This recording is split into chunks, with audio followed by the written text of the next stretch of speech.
Hi, we're going to be talking about the Supreme Court of the United States and the upcoming nomination that Biden is going to be putting forward. On January 26, 2022, about 372 days into the Biden presidency, he was given the opportunity to make his mark on the court by nominating his own Supreme Court justice. Associate Justice Stephen Breyer had put forth his letter of resignation or retirement, and essentially it's a justice who's going to be stepping down from the Supreme Court. This gives Joe Biden a pretty good opportunity to make his mark on the Supreme Court by nominating a justice. Nominating a justice is a pretty big deal, not only because the decision has such, broad implications for what his campaign had promised in terms of, who exactly would this justice look like if he did get the opportunity to nominate one, but also because a lifetime appointment to the highest court in the country can significantly influence the daily goings-on of our life. So first, let's look at Biden's record. The Supreme Court of the United States is charged with ensuring the American people the promise of equal justice under the law, and Biden has really honed in on that message ever since the campaign trail before he was even elected, before he was even president. He sees the judicial and the policing system as being somewhat biased against Black and brown minorities. There is reform to be had in his mind regarding the criminal justice system, even if he, as a senator, had put those, somewhat negative things in place. He himself has influenced the bias by putting forth the controversial 1994 crime bill that was passed by Congress and signed by President Bill Clinton. Biden has taken much of the credit for this bill as he was the one who authored it. Critics on the 2020 campaign trail during the Democratic primary had stated that the bill led to mass incarceration, more prison sentences, more prison cells, and more aggressive policing within certain communities, all disproportionately hurting Black and brown Americans. Biden rebuffed these criticisms by explaining that the bill had little effect on the incarceration, which was mainly happening at the state level as opposed to the federal level. The bill also included provisions like the Violence Against Women's Act and an assault weapons ban, which, were pretty popular with Democrats at the time and currently. So let's look at Biden's promise. On the campaign trail, he said a lot of things, and this is kind of going to be the make or break point for a lot of those points that he put forth. So in order to get ahead of the scrutiny for his criminal justice record and the crime bill that he had authored, he put forth a very extensive criminal justice reform plan that is meant to undo the damage of policies that he previously endorsed. Some key points within this plan is like reducing the number of people incarcerated within the country while also reducing crime, rooting out certain racial, gender, and income-based disparities in terms of policing and the criminal justice system, incorporating redemption and rehabilitation within the incarcerated system, and the belief that no one should be profiteering off of the criminal justice system. All of these policies had boiled down to a very big and flashy announcement that he made on the campaign trail in South Carolina. Now, South Carolina was a fairly important primary state during the Democratic primary, and it had a very large Black representation. Biden was really pinning most of his hopes on securing the primary, securing the Democratic Party nomination on South Carolina. And as some of you may remember, back in 2020, that was a very big turning point for the primary. So essentially, during a campaign stop in South Carolina, Biden had promised that he wanted to name a Black woman to be a Supreme Court justice. No African American woman has ever been nominated to the Supreme Court of the United States. Among 114 justices who have served since 1789, there have only been 2 African American males, Clarence Thomas, who currently sits on the court, and the late Thurgood Marshall, and 1 Hispanic or Latino woman currently serving, Sonia Sotomayor. So let's ask the question of why a black woman. Biden has made significant investment in black women as an electorate. Within the Democratic Party, black women are very pivotal voters for any kind of primary or general election. Black women are often called the backbone of the Democratic Party based on the electoral influence they have on winning elections for Democratic candidates. Their support can typically make or break a candidate, whether it's in the primary or the general election. An overwhelming majority of black women supported President Biden during his presidential bid, and an estimated 93% voted for him in 2020. The number of black Americans eligible to vote for president had reached a record 30 million in 2020, with more than one-third of them living in a very competitive state. 12% of black men voters backed the Republican presidential candidate in the 2020 election. This is a marginal decrease from the 13% in 2016. This is a lesson in descriptive representation. Descriptive representation is essentially the extent to which characteristics of a representative correspond with his or her constituency that they will, represent, whether it be in Congress, as mayor, on the local, state, or federal level. A study from New York University, authored by Dr. Emily West, suggests that descriptive representation is a motivator for minority voter turnout. This is very crucial for very large-scale general elections where turnout is essentially going to be the thing that makes or breaks a candidate. In this study, Dr. West looks at the salience of voter motivation depending on certain observable qualities, whether it be race, gender, upbringing, experience, from voters to presidential candidates. The study specifically looked at Barack Obama and Hillary Clinton in terms of how exactly the voter motivation affected their electoral outcome. In the discussion section for this study, Dr. West says that the fact that there is no such effect among white responses, even among white Democrats who self-reported their preferred candidate was Barack Obama, it indicates that the effect among African Americans is likely driven by descriptive representation, that is, of Obama's race. Essentially, black voters who were associated with the Democratic Party who voted for Obama had more self-reported motivation to vote for Obama based off of his race than any other respondent in any other demographics had to vote for Obama. A key point in this study is that there was no change in terms of the motivation for women to vote for Hillary Clinton based off of that one identifying characteristic alone. Race was seen as a much more salient and prevalent voter motivator than gender was. While this study does specifically look at voter to candidate shared experience and identity, not necessarily voter to old white guy nominating a black Supreme Court justice and what exactly it does on the voter. It does have implications for what kind of capacity there is for descriptive representation in motivating voters to rally up some kind of vote for the Democratic Party. Biden is betting on tangible and observable representation to rally black voters for the Democratic Party. He's actually doing the same for Hispanic voters in terms of some of his cabinet appointments and some of his appointments to judicial courts. While some say that his actions are making up for lost time in terms of black female representation in government and in the public sector, he is actually thinking a little bit more into the future in terms of the framework and the makeup of the Democratic Party. Democrats have acknowledged black voters as a monolith during recent elections and have taken for granted the support that they give in terms of historical voting record.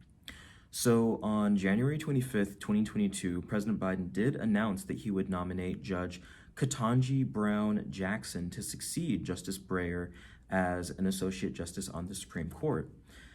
Jackson is 51 years old.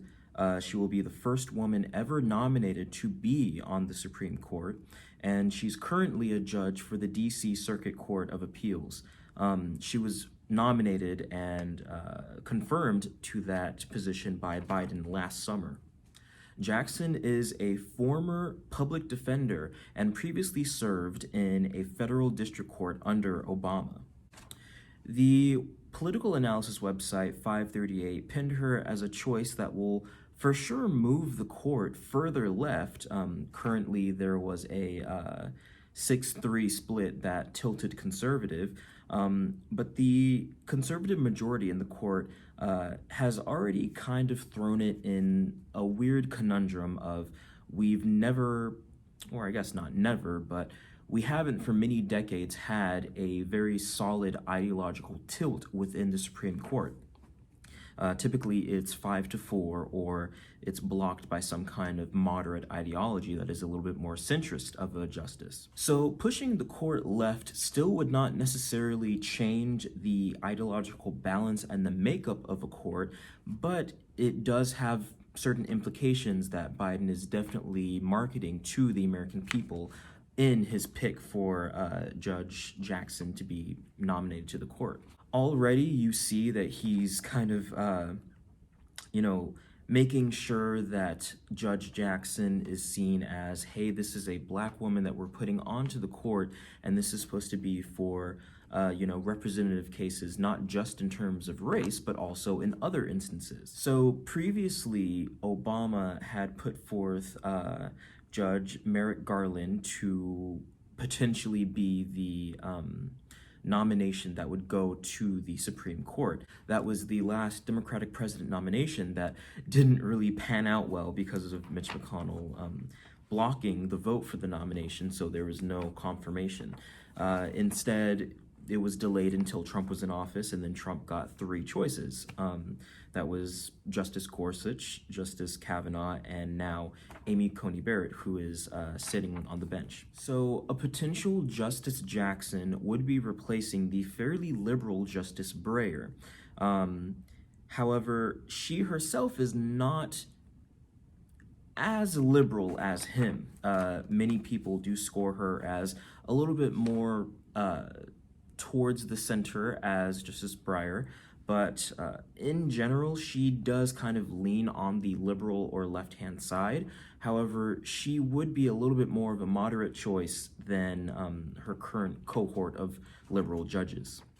So Jackson is a good pick, and it is in line with Joe Biden's long-held belief that there are too many academics in the court. He wants people with lived experience, with some maybe public defender experience, not necessarily people who went to a very fancy school and just kind of got funneled in straight into the justice system pipeline. He wants someone who actually has experience within certain communities that he's trying to address disparities and issues in the justice system for. Justice Jackson does kind of portray this description that Biden is putting forth. Just in terms of her recent work, she has kind of been a little bit combative with some Trump policies. She's struck down a couple in the past as a judge in the DC Circuit. She has made rulings that reversed limited union bargaining power. She has reversed the decision that the Trump admin could not turn over documents to the January 6th committee, and she has ruled that former White House counsel Don McGahn must obey a congressional subpoena to actually testify for the January 6th committee. Judge Jackson also brings a unique experience to the Supreme Court as a major reformer for harsh sentencing policies during her work with the U.S. Sentencing Commission. This was a project that she led under the Obama-era administration, and she actually was able to do a lot of work in terms of fixing, sentence policies within the courtroom, both on the federal and the state level, due to policy diffusion, and she was able to kind of make things a little bit less draconian in terms of how a sentence doesn't necessarily correspond to the quality of a crime. And she actually does have personal experience in this because one of her uncles was actually a victim of some of these lopsided sentencing policies. He was charged with a nonviolent drug crime and was sentenced to life in prison. After 15 years in prison, Obama did come in and later commute his sentence. Obama actually did set a record for most amount of sentence commutings that I think it was somewhere in the 1700s, the most for any president. So after Judge Jackson's uncle did get released from prison, unfortunately, he did pass away 4 months later due to old age and poor health. Now, mind you, that's after 15 years of prison, serving out a life sentence, and for a non-violent drug crime. So overall, Jackson is a very favorable pick for liberals within Congress. Currently, the prospect of her becoming a justice is fairly good. Lisa Murkowski, Lindsey Graham, and Suzanne Collins did cross the aisle to vote for her approval or her confirmation last year when she was appointed to be in the DC circuit. But currently, I think Lindsey Graham did tweet that her nomination is the radical left at it again, some kind of very comedic thing that he tweeted about it. Also, when put into the context that Judge Jackson isn't necessarily all that liberal compared to the current judges on the Supreme Court, and considering that this nomination and appointment wouldn't necessarily change the ideology of the Supreme Court. Nevertheless, he persisted. So Senators Manchin and Sinema are also ones to watch for this, Supreme Court Senate battle for confirmation, because for some of the Biden policies, they have been a little bit combative in terms of not being necessarily a yes vote for certain things. I feel like they probably are going to vote yes for the confirmation of potential Justice Jackson or Judge Jackson, because they have voted historically for all of Biden's federal judge appointments. So I think this should be no different, and with Suzanne Collins and Lisa Murkowski being a fairly strong yes, or just with a strong likelihood of saying yes, she is going to be a justice, but it's just kind of an instance of what are the optics going to be out of this fight, so that certain sides can get their little talking points in. Would this fight within the Senate for Justice Jackson's confirmation bring about certain things of identity politics and polarization? What exactly is this going to be fought on, if that makes sense?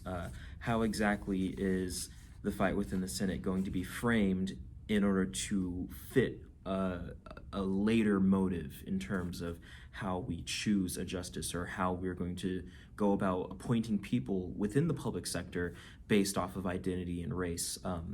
When on one side it's a descriptive representation, but also on the other side they're crying foul and saying it's racial discrimination to kind of say, I'm going to be picking this one person that fits this description and potentially leaving out others. So overall, Jackson is going to be testifying to the first Senate Judiciary Committee, then to the Senate as a whole, on a confirmation vote in order to be appointed to the Supreme Court. And it's something to look at, because we haven't had a Democratic president appoint, or I guess nominate and confirm and appoint a Supreme Court justice since Obama. I'm not sure if it was Sonia Sotomayor, but it's been quite some time, and we've had quite a few justices since then. So definitely something to look at, and definitely something that we'll be discussing later on in the units as you kind of learn more about the framework of the Supreme Court and what exact importance it has in terms of how they move about the electorate and the public sector. Also, what judicial system reform President Biden is going to put forth in order to remedy certain issues that he has seen and pointed out on the campaign trail.